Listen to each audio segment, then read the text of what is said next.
the only man in history to have had both dwarfism and gigantism. That is the story that we are going to be delving into today, and thank you for joining me. Okay, so welcome to today's story. Someone, everyone, my love, I know you're watching this.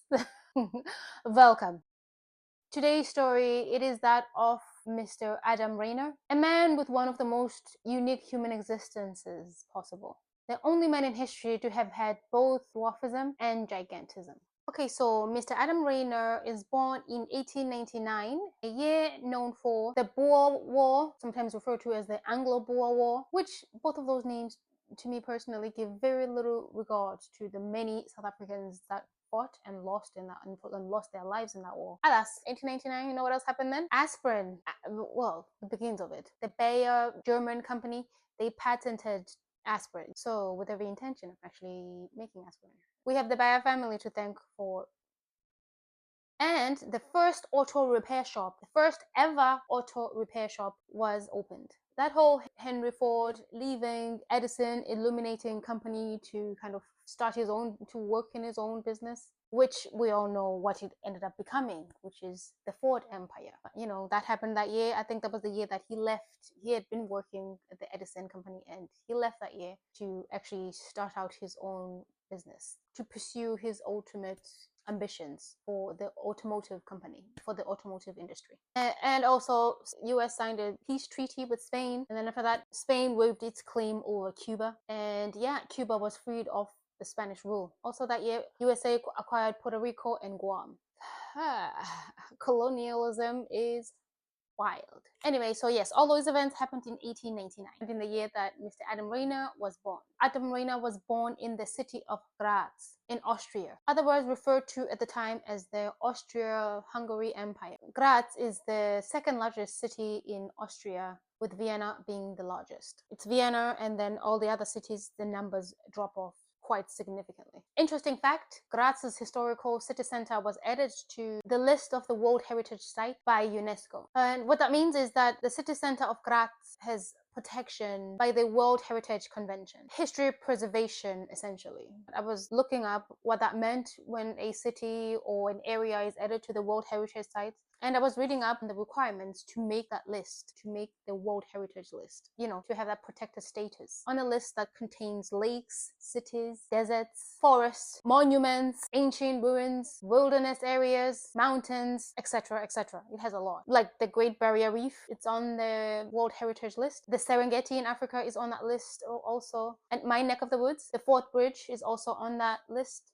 etc., etc. So like, if you don't know, like I didn't know what it takes. Anyway, like as I was saying, I was reading up on that and what it takes to make the protected status list. So a city or a monument or an area, they have to meet at least one of the 10 selection criteria categories. Now, I'm not going to bore you with all of them. Here's a couple or more in terms of the criteria that you have to meet. Okay, so it says they have to bear unique or exceptional testimony to cultural traditions or to a civilization which is living or has disappeared. Another one is they have to contain superlative natural phenomena or areas of exceptional natural beauty and aesthetic performance, which I reckon my better half falls under this category. So UNESCO. Another one is they have to represent a masterpiece of human genius. Another criteria tick. They have to exhibit an important interchange of human values over a span of time or within a cultural area of the world on developments in architecture or technology, monumental arts, town planning, or landscape design, which I reckon Graz falls under this particular qualifier. Graz. It's a popular city with students with 4 colleges and university and 4 universities, including the Medical University of Graz. Speaking of medical, the medical marvel that is Mr. Adam Rayner. Not a lot is known about Adam's earlier years, apart from the fact that he was below average height. He was noticeably below average height when he reached young adulthood at the age of 18 years old. He was measured at 4'6", so approximately 122.6 centimeters, I think. And it's said that dwarfism is typically characterized by an average adult height of 4'10". So yeah, by that standard, he was medically diagnosed with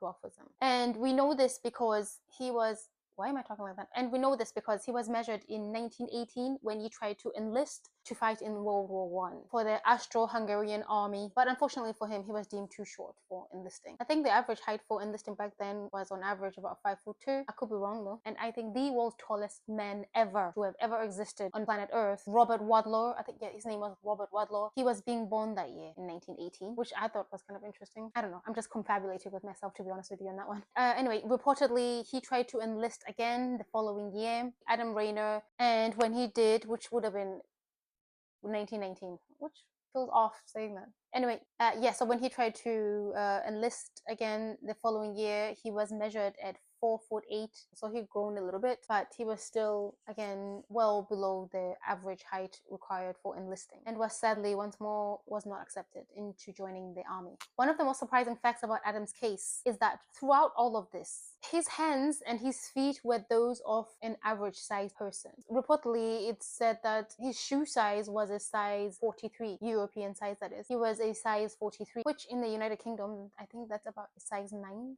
I think, give or take. So that is very much a shoe size of an average height man or an average Joe. So yeah, that was something that was out of the ordinary already about him. Looking back on all of that now, I think that in itself, it was probably indicative of his case being that of anything but that of an extraordinary one. Like, aside from his average-sized appendages, by all outside appearances, Adam had dwarfism. And I don't know, I guess very sweetly, and whilst he may have happened to be that of a smaller stature compared to the average Joe, what he was a young person who was just, I guess, trying to fulfill his sense of patriotic duty and go about his life and live his life. Irregardless of his small stature, that man was willing to lay his life on the line for his nation. Whether you agree with war or not, that's something to be commended. No one could have foreseen or prognosticated what would happen next. Well, when Adam reached his early 20s, 2021, well, he just started to grow. And I mean growing. Started growing at a cut-off point in age when men's growth plates typically close, which I think it's a little bit different for women. I think women's growth plates close a little bit earlier compared to men, generally speaking, but every case is unique. But on average, women's growth plates close a little bit sooner or a little bit earlier in terms of age compared to men's growth plates. I think typically for women, the ages are around 19, whereas for men, I think it's typically, like, generally speaking, yes, 20, 21, your growth plates are closing at that point. So you're not growing anymore. You've grown. Well, for him, that point, he started growing. So yes, it seems like we're doing the opposite. And he started growing more and more. All his features started noticeably growing as well. His face, his hands, his spine. Well, obviously, if you're growing up, your spine goes up with you. Like, you don't leave your spine down there when you grow. But you know what I mean? Actually, no. That growth was sustained for a period of years. He proceeded to grow so much so that his feet doubled in size over the next decade, over the next 10 years that followed. And yeah, I simply don't know how else to put it. He grew. The man just grew. And he grew at such an alarming rate that his case caught the attention of doctors, namely Dr. A. Mandel, Dr. F. Windholz, and Dr. Oscar Hisch. His case caught the attention of those doctors as they began to examine and study Adam's very unique case. I mean, it is extremely unique. The man had a growth spurt when typically most people have stopped growing. And reportedly, it was later estimated that he had an average growth of 9 centimeters per year, which is something like 3.6 inches. He had an average growth of that per year for the years that followed. So yeah, no wonder it drew the attention of medical professionals. I have no doubt, I think probably at first he probably would have welcomed a little bit of the growth that he experienced towards the early stages of his growth. At least initially, he probably would have appreciated it. And as much as the growth might have been appreciated in the beginning, it did start producing complications for him along the way. You see, reportedly, over time, his face became squarer and his eyebrows had become protruded from his face. And by the age of around 25, 26 years of age, he had begun to lose his hearing. His vision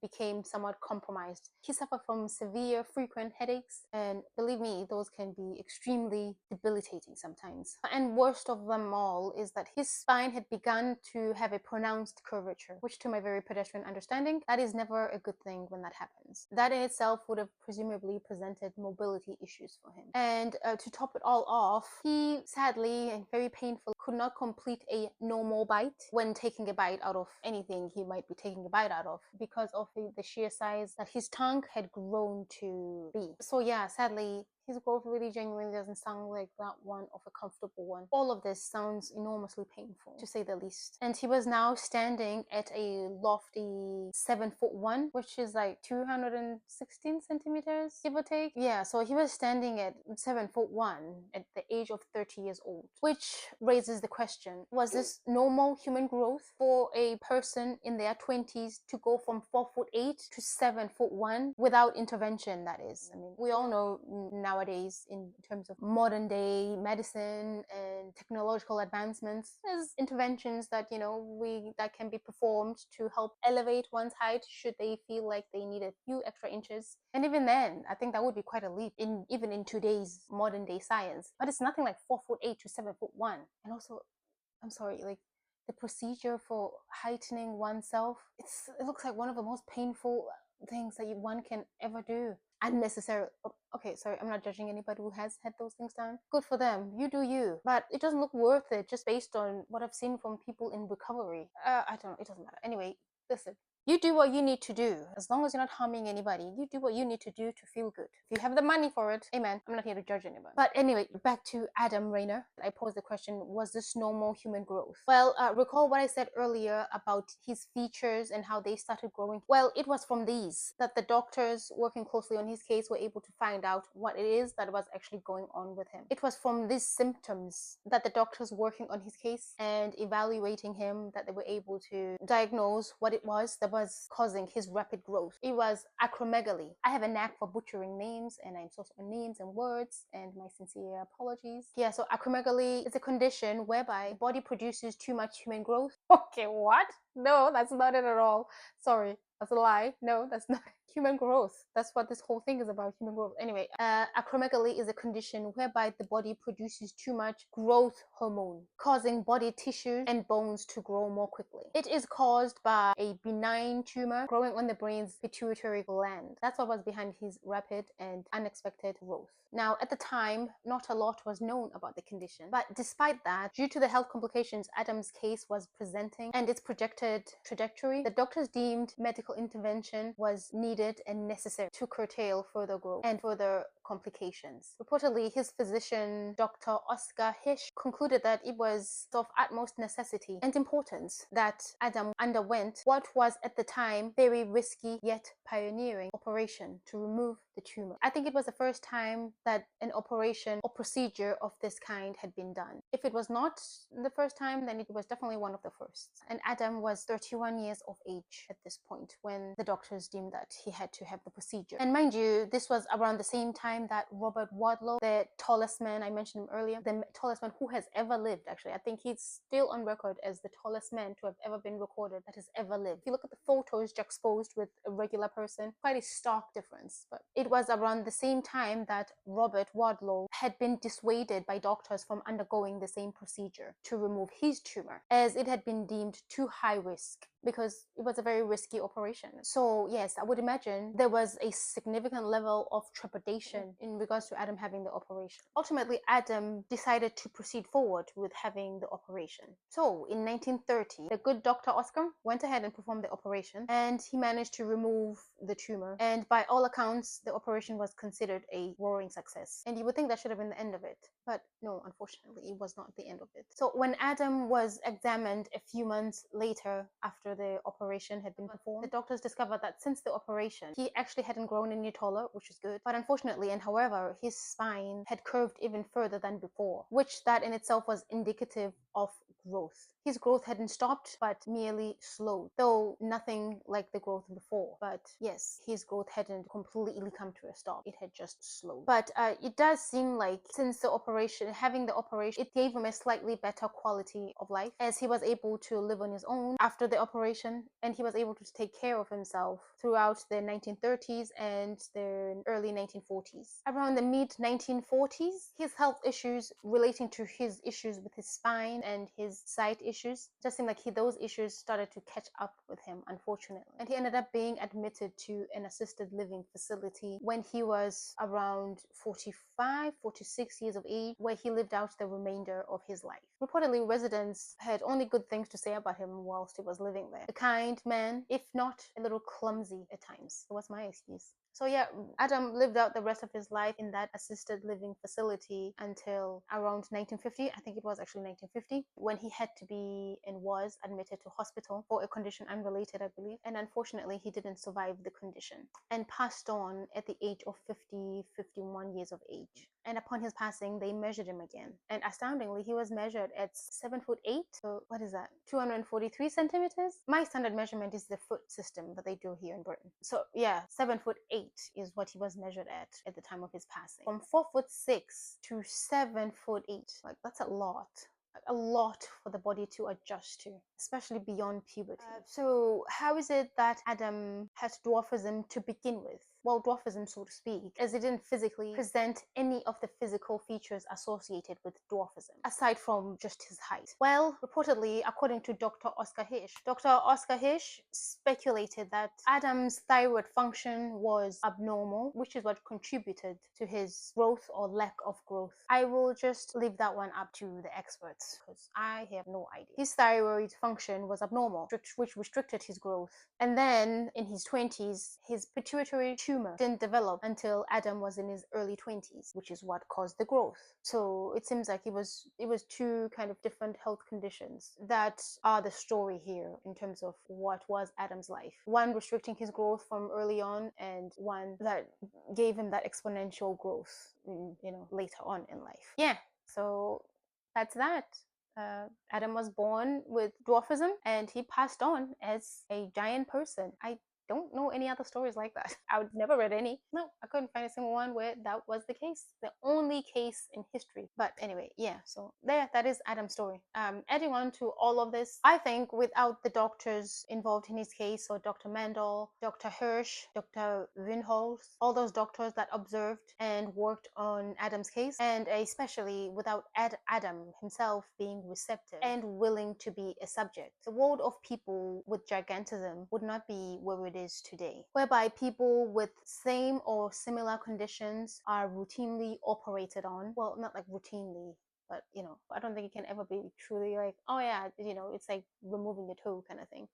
But I think yes, without Adam being a receptive and willing subject and participant, I don't know if the world of people with gigantism would be where it is now without him, whereby they are routinely operated on to rectify or curtail the condition so they can continue to live out their lives as close to normal as possible. Like the case of Mr. Sultan. He's the world's current tallest dude right now, and he had the operation in 2010, I believe, and reportedly his hormone levels have returned to normal, and it's unlikely that he will grow any further, reportedly. So yeah, my guy is living his best life, traveling across the world and doing Sultan things. So yeah, there you have it. Adam Rayner, a man with a different and unique life experience to, I would say actually from everybody. I mean, everybody's life experience is unique to them. There's levels to these things. Yeah, so he definitely left his mark on the world. Yeah, so that is Adam's story. Rest easy, Mr. Adam Rayner. Well, that's gonna be it for today's video. Thank you so much for watching, and I'll see you in the next one. Goodbye. You are the weakest link. Do do do do do dum. Okay, my millennial ass is getting out of here. Bye.